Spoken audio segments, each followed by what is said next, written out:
The next thing I'm going to put in is going to be the downpipe thermal blanket from Perrin. So from the bottom, I'm gonna just slide it upward.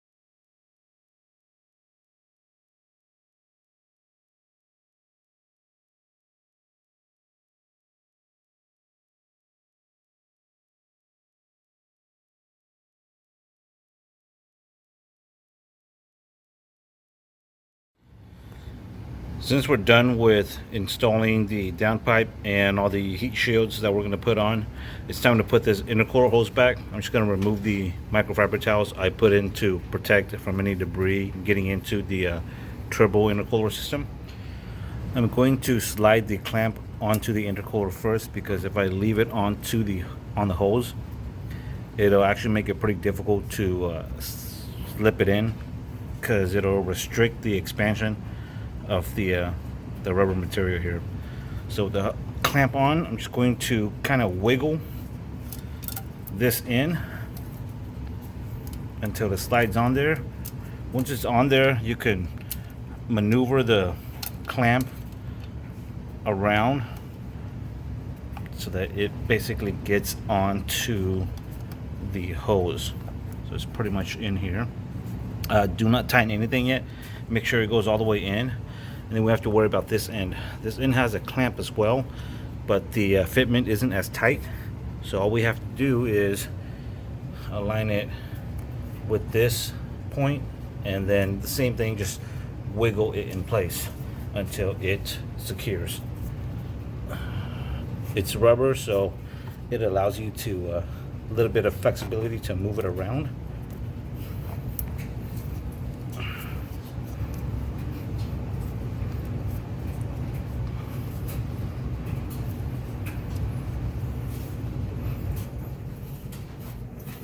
Make sure that this little screw here for the clamp is oriented in a way where you can fit a screwdriver, a flathead screwdriver, so that you can secure it in place. I'm just gonna reach in and kind of just like angle it to the point where I can access it with a screwdriver. I think that should work. As you can see here, the hose does appear to be on there.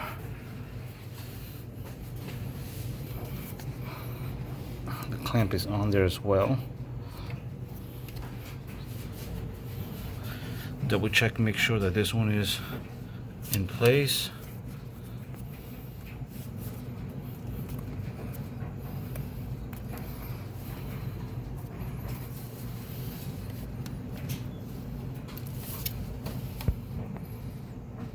Alright, the hoses and the clamps appear to be in the position that they're supposed to be in, so I'm going to start the tightening process.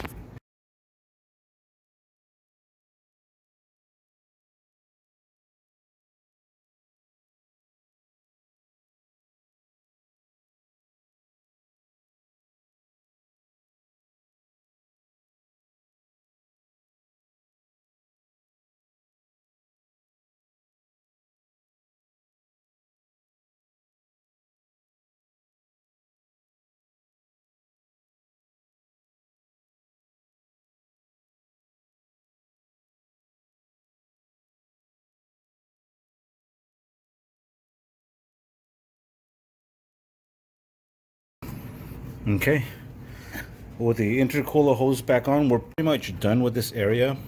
The next thing we got to do is reinstall the well, not reinstall, we're not putting the stock intake back, we're going to put on the aftermarket intake. So that's what we're going to put into this space. This is the mass airflow sensor that we took off of the stock intake. Remember, this ring, this O-ring, was found broken, so we're going to toss this. and place it with the new one. This is like a rubber band, so all I have to do is slip it in and adjust it to fit into the grooves, the built-in grooves of the sensor. Just go around until it's all in. Once it's secured in place, I am going to put it onto the new intake. This is the, if anyone is interested, this is the Grimspeed cold air intake. So the MAF is going to go on here. It only goes in one way.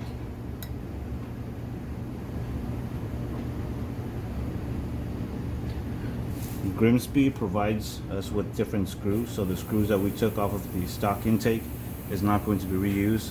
It has this like Allen type screw. Because of that rubber seal that we put on, you do have to lightly push this down a little bit so that it fits into the socket. Then after that, just use your Allen wrench. I'm sorry, I forgot what size this is. I'll put it on the screen. Putting the intake in now, I'm going to remove the microfiber towel I'm using to protect from any type of debris or dust getting in. Set it aside. So for this fitment, I'm going to have to insert this part in first. But before that, we have to take the MAF sensor cable and connect it. It should click. And then there on this specific intake, there's a little groove cut out of this shield, this heat shield, where I stick the cord through. So unlike the stock air box where it snakes all around one side of it, it only goes through this little groove. After that, just start carefully fit it into the groove. Right there's a large opening right here where you can stick the air filter, and at the same time you have to twist and this heat shield so that it also goes in with the filter, and then mount it to this stud right here.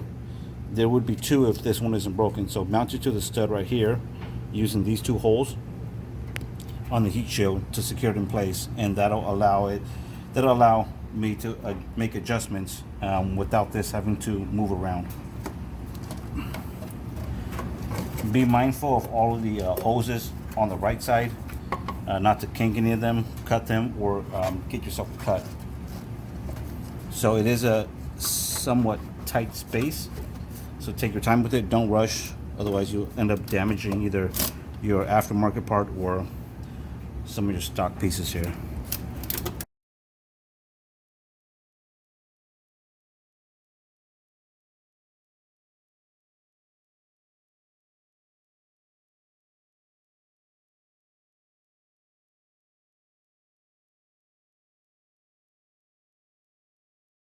Okay, so the heat shield is resting on the two studs now.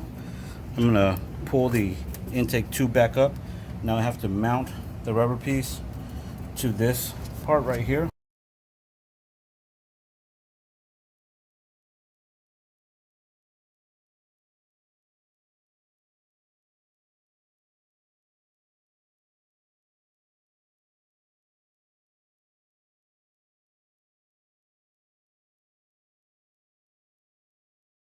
There's this little notch here that we will use as the reference points to stop inserting it. Once the hose is in position, we'll route all the coolant hose properly on top of it, and then start tightening the hose clamp. The next thing we're going to do is secure the heat shield in place using that stock nut. If you have one of these longer sockets, this will actually work too. I totally forgot to pull this out earlier, and since it's long enough to clear this frame right here, it'll make it a lot easier. Let me grab my ratchet. So using the ratchet, a short extension, and the long 10mm socket, it should make this process faster. All right, it's in place. Don't over torque it. These things are actually pretty like fragile and soft. So if you turn it past the resistance points, you'll more than likely strip it or even tear off the stud. All right, now we're gonna put in the bolt down there. Again, we're gonna need a longer extension. I'm gonna hand screw it in first.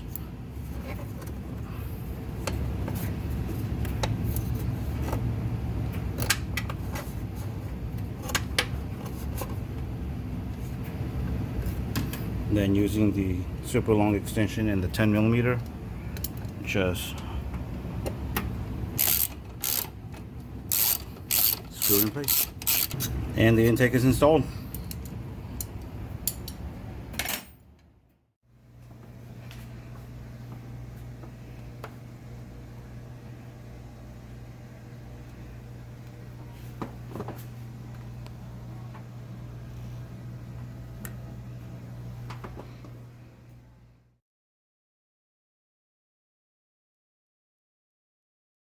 Here's the oil dipstick. I'm going to take that out and clean it off. This is what we use to measure the amount of oil and the condition of the oil inside the oil pan or the engine overall. Right on the bottom we have the low oil indicator. This dot is for the full oil indicator, and this little notch on the side of the dipstick is the full indicator for when the engine's been running and the oil's hot. So these two dots are generally used for when the engine is cold or when you check your engine oil in the morning before you start driving your car. So anything below the full line, like, well, not anything, but if it's below the full line, before the half, you're okay. If it's halfway and dropping, that's a sign that you're either burning oil, you're leaking oil, or something's happened to your oil, and you need to take a look at it. That's assuming that you when you did it the first time, it was full. Okay, we're gonna set that aside. And on another point, this doesn't actually measure all of the oil that's in your engine, because not all of the oil in the engine drains back into the oil pan. So there's still engine in some portions of the engine block.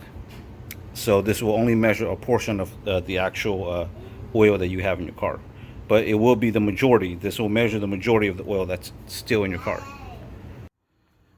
Back here I have the oil cap. It's protecting the oil fill hole. I'm going to remove it to release the pressure on the engine and the oil pan. This will allow, when I'm draining it, for the oil to flow a lot faster and smoother. To protect from any contaminants entering the engine through the fill hole or the dipstick hole, I'm going to cover these areas with a clean microfiber towel. Okay, everything else for the oil change is on the bottom of the car. So we're going to go ahead and switch views. Under my car, I have a splash guard that's covering the majority of the underside of the engine bay. In order for me to access the oil filter, I actually have to remove it. But if I wasn't changing out my oil filter, I could just access the oil drain plug, which is located right here. In this case, I installed an aftermarket drain little nozzle, so I don't actually have to remove any type of drain plugs. But if you are stock, there would be a 17 size bolt here, or 11/16, and then you'd have to remove that in order to drain the oil. So what I'm going to do now is, since I have to change the filter on top of draining the oil pan, I'm going to take apart or take out this splash guard. To remove the splash guard, if you have a car similar to mine, it's being held down by a couple bolts and plastic clips. So there are two of these bolts up on the front, one on each side, and then as we move to the sides of it, there's a plastic clip right here, one on the opposite side as well. So there are two clips on each side and then two bolts in the front, and then we have to move all the way to the back towards where the sway bar is, past the oil drain plug, and you'll see there is one more bolt located right here. And then lastly, there are two plastic clips a little bit further back, right here and right here. So these are all of the pieces that need to be removed in order to take the splash guard off. Once all of the clips and bolts are off, you basically just tug on the splash guard and it'll come down all in one piece. All right, once all of the clips, so there are 4 clips and the 3 bolts are removed, I'm gonna reach under and grab a portion of the splash guard and just pull it down. It should come down with very little resistance. So just move this aside and don't misplace any of the clips or the bolts. I usually just set them right in here, that way they don't get misplaced. Okay, with the splash guard removed, we can now see where our oil filter sits, right here.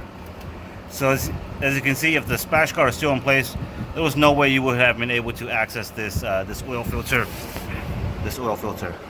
and that is a better view of where the drain plug would be located. Okay, so oil filter, drain plug. Now we're just going to move our oil pan in place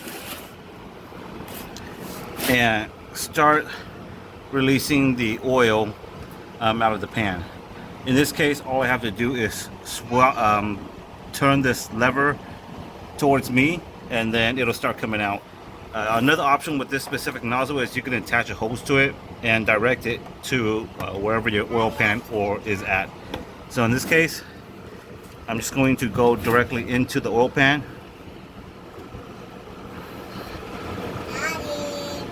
And it'll come out. Okay, now let's wait for all that to drain and then we'll move on to the oil filter.